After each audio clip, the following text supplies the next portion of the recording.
설 명절 잘 보내셨는지요? 네. 모처럼 만에 가족들이 같이 모이니까 참 좋았죠. 저희 집도 이번 설 명절에는 아버님, 어머님께서 서울로 올라오셔서 저희들이 모시고 동생이 용산 수지에 살고 있어요. 그래서 동생네 집에 가서 잘 보내고 왔습니다. 아마 동생네 집에서는 부모님과 저희 가정 한 부대잖아요. 가정이 들이닥치니까 아마 고생 많이 했을 거예요. 네. 근데 저희들은 편하더라고요. 그렇게 편하게 잘 먹고 잘 지내고 왔습니다. 같이 모여서 이야기도 나누고 아이들도 같이 모여서 노는 모습 보니까 참 좋더라고요. 이렇게 가족 모임, 이 모임을 가질 수 있다는 거 참 큰 축복이구나 이런 생각이 들었습니다. 여러분들은 그렇지 않던가요? 명절이 되면 모든 가족들이 한 자리에 모일 수 있다는 거, 이 자체에 어떤 기대감과 설렘이 있는 것 같아요. 부모님을 모시러 서울역에 딱 가봤거든요. 서울역에 가보니까 모든 사람들, 기차를 타는 사람들도 그렇고 기차에서 내려서 나오는 사람들도 그렇고 모두 다 가족들을 만난다라는 그런 기대감으로 표정들이 모두 다 들떠 있는 것 같았어요. 모임은 이렇게 모인다라는 것은 사람을 설레게 하고 기대하게 하고 기쁘게 하는 것 같습니다. 사람이 이렇게 모이는 것도 좋은데 오늘 말씀해 보니까 더 좋은 게 있어요. 20절 말씀 같이 볼까요? 두세 사람이 내 이름으로 모인 곳에는 나도 그들 중에 있느니라. 아멘. 여러분, 설 명절 가족들이 함께 모여서 가정 예배 드리셨나요? 네. 저희 교회에서 목사님께서 가정 예배를 드릴 수 있도록 얼마나 정성껏 영상도 준비하시고 순서지도 만들어 드렸습니다. 저희 가정도 그 순서지 가지고 함께 설날 아침에 온 가족 모여서 함께 가정 예배 드렸습니다. 놀라운 사실은 그렇게 함께 모여 예배 드리는 그곳에 우리 하나님께서도 함께 하신다라는 사실입니다. 여러분들 각 가정에서 예배 드릴 때 그곳에 하나님께서 함께 하신 줄로 믿습니다.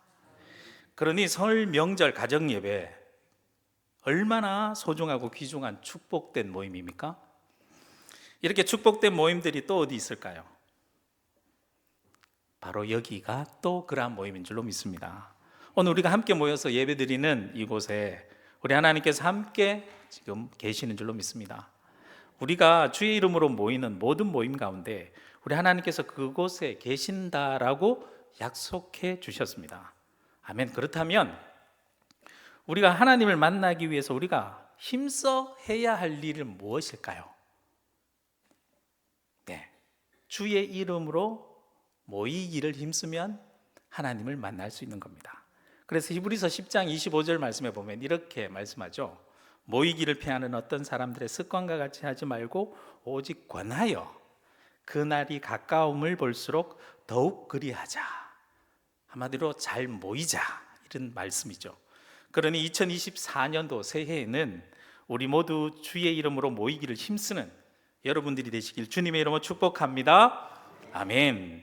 설 명절 연휴 기간이라고 보니까 설교를 여기서 마치도록 하겠습니다 라고 하면 정말 좋겠죠. 하지만 너무 아쉽지 않습니까?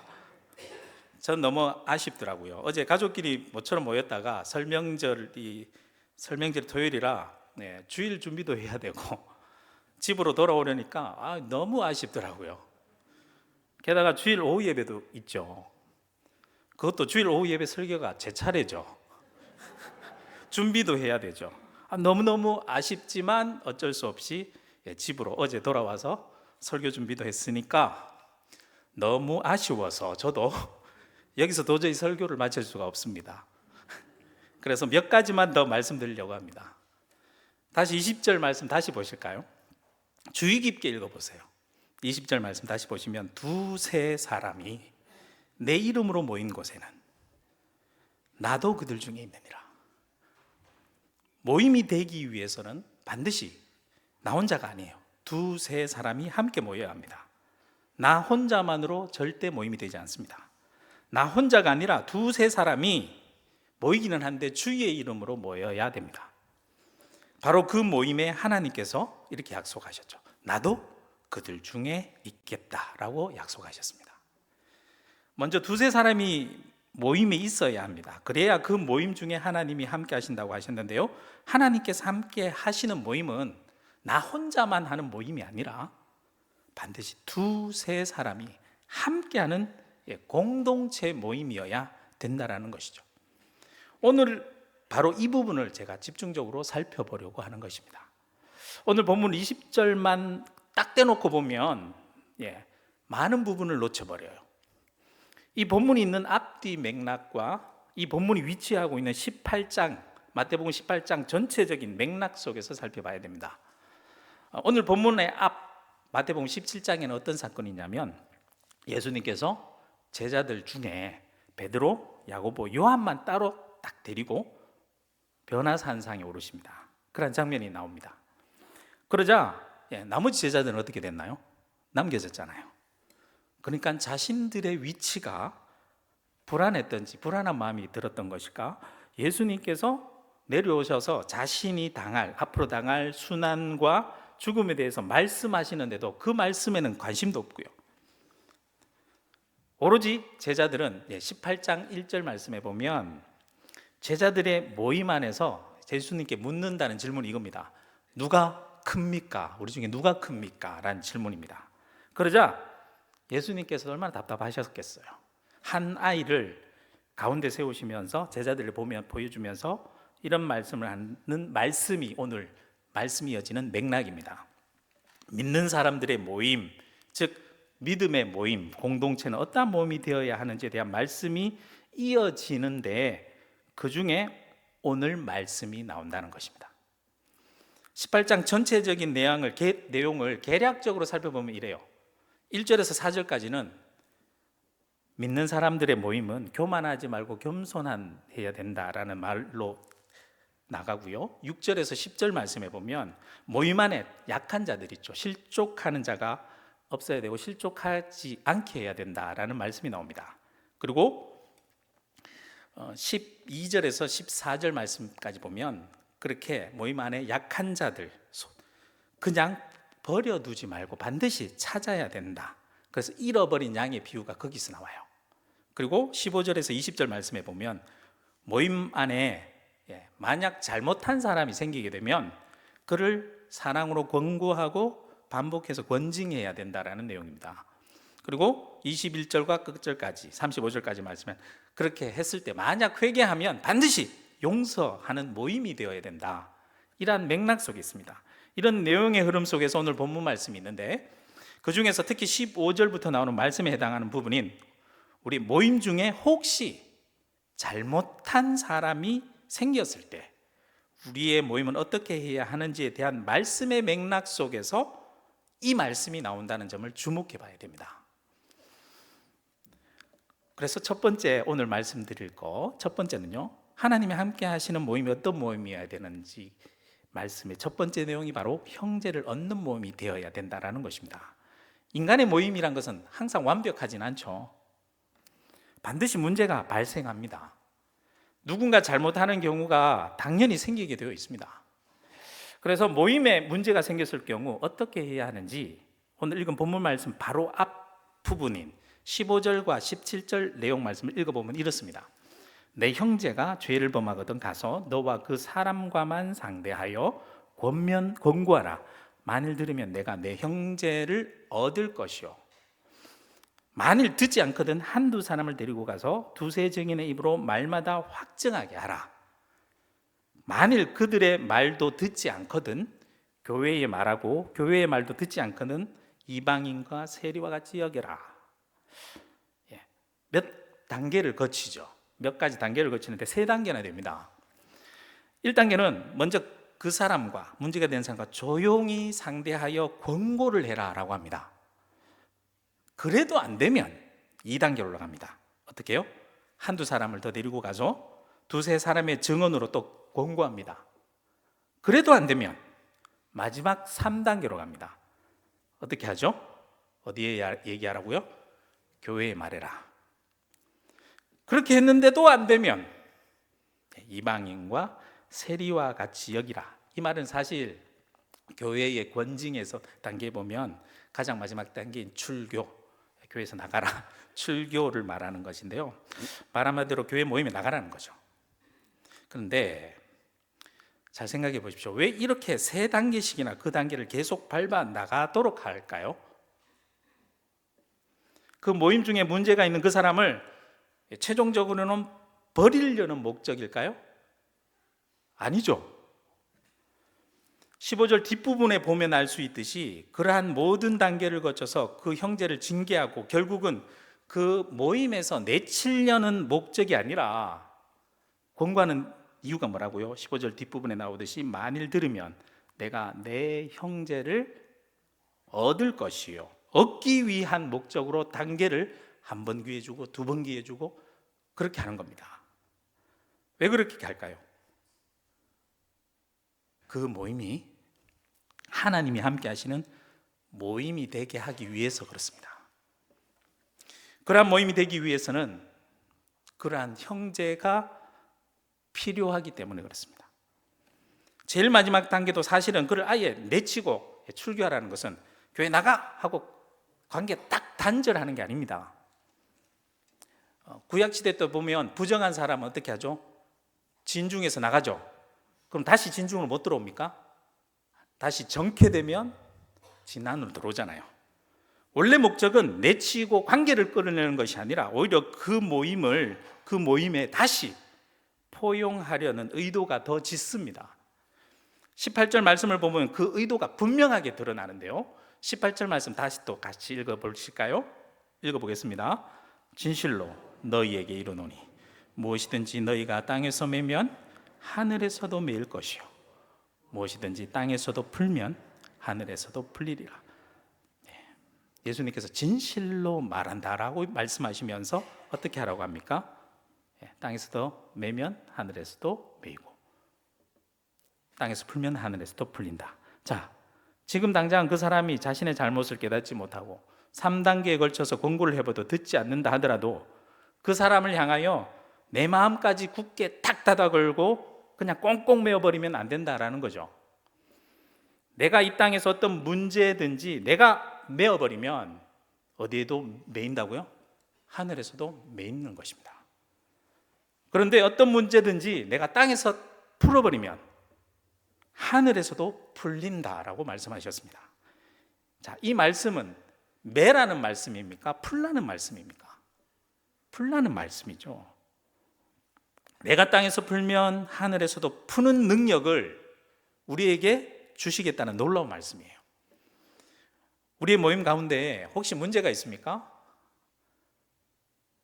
그 문제를 풀 수 있는 능력 하나님께서 바로 우리에게 주셨어요. 그 모든 문제의 매듭은요, 다른 누구도 아닌 그 모임에 있는 내가 풀 수 있습니다.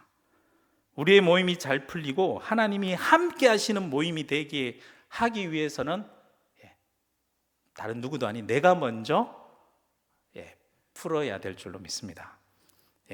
옆 사람 얼굴 보시면서 잠깐 얼굴을 푸시겠습니다. 오예배 길게 한다고 인상을 꽉 붙들고 계시는데 서로 얼굴을 푸시겠습니다. 두 번째, 하나님이 함께 하시는 모임은 합심하여 기도하는 모임입니다. 19절 말씀 볼까요? 함께 읽겠습니다. 시작. 진실로 다시 너희에게 이르노니 너희 중에 두 사람이 땅에서 합심하여 무엇이든지 구하면 하늘에 계신 내 아버지께서 그들을 위하여 이루게 하시리라. 아멘. 한 가지 우리 모임이 하나님께서 함께 하시는 모임이 되기 위해서는요, 우리 모임이 어떤 모임이 되어야 된다고요? 기도하는 모임인데 그냥 기도가 아니라 합심하여 기도하는 모임이 되어야 합니다. 내 기도 제목도 중요하죠. 하지만 여기 말씀 보시면 아시겠지만 너희 중에 너희가 아니라 너희 중에 두 사람이 땅에서 합심하여 무엇이든지 구하면이라고 말씀하셨습니다. 두 사람이 합심하여 구해야 된다라고 하셨죠. 한 사람의 기도 제목이 중요한 것이 아니라 두 사람이 한 마음이 되어서 함께 합심하여 기도하면 하나님께서 나만을 위해서가 아니라 그 두 사람 모두를 위해서 이루어 주시겠다라고 말씀하셨어요. 그래서 기도 제목이란 것은요, 나누어야 됩니다. 함께 기도해야 하니까요. 기도 제목은요, 그래서 나눌수록 좋습니다. 나눌수록 역사하는 능력이 커집니다. 하나님의 역사를 함께 체험할 수 있게 되니까요. 그래서 에베소서 3장 20절 말씀에 보면 이렇게 말씀하시죠. 우리 가운데서 역사하시는 능력대로 우리가 구하거나 생각하는 모든 것에 더 넘치도록 능히 하시리에게. 우리 가운데서 역사하는 능력. 기도 제목은 나올 때 역사하는 능력이 있는 줄로 믿습니다. 여기서도 우리 가운데서, 우리가 구하거나, 모두 우리란 단어가 들어가요. 나 혼자만이 아니라 우리 모임 가운데 우리가 함께 구할 때 놀라운 역사가 나타납니다. 넘치는 은혜의 역사가 있습니다. 마지막으로 하나님이 함께 하시는 모임은요, 예수님의 이름으로 모이는 모임입니다. 마지막 20절 말씀, 다시 말씀을 자세히 보실까요? 두세 사람이 내 이름으로 모인 곳에는 나도 그들 중에 있느니라.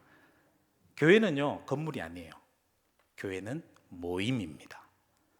단 세상적인 모임과 결정적으로 다른 것은 예수 이름으로 모이는 모임이라는 것입니다. 두세 사람이 예수 그리스도의 이름으로 모이면 그 모임이 뭐가 되죠? 교회가 됩니다. 그 모임 가운데 하나님이 계시겠다고 말씀하셨습니다. 우리의 모임 가운데 역사하는 그 이름, 바로 누구죠? 예수 그리스도이십니다. 그래서 요한복음 1장 14절에 이렇게 말씀하시잖아요.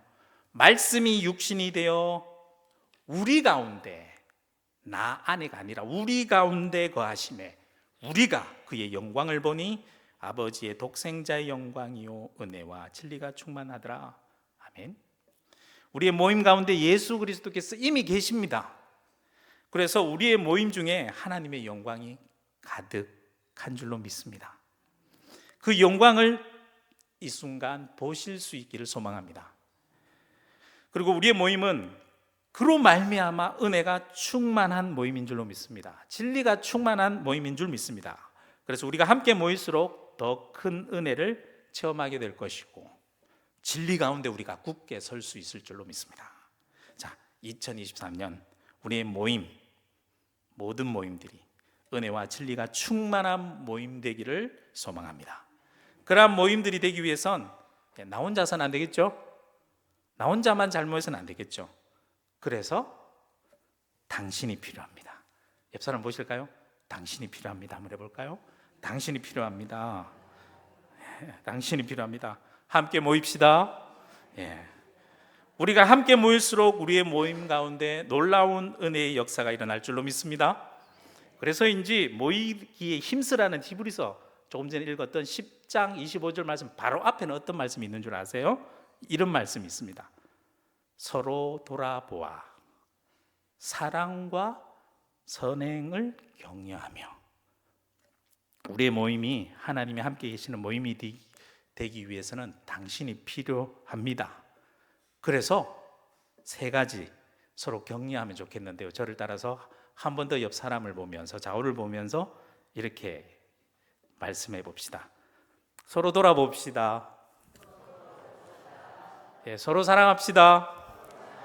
서로 격려합시다. 그리고 함께 모여서 함께 기도하시길 소망합니다. 그렇게 2024년 우리의 모임이 하나님이 함께 하시는 모임 되길 소망합니다. 마지막으로 히브리서 10장 25절 말씀 우리 함께 힘차게 읽고 마치겠습니다.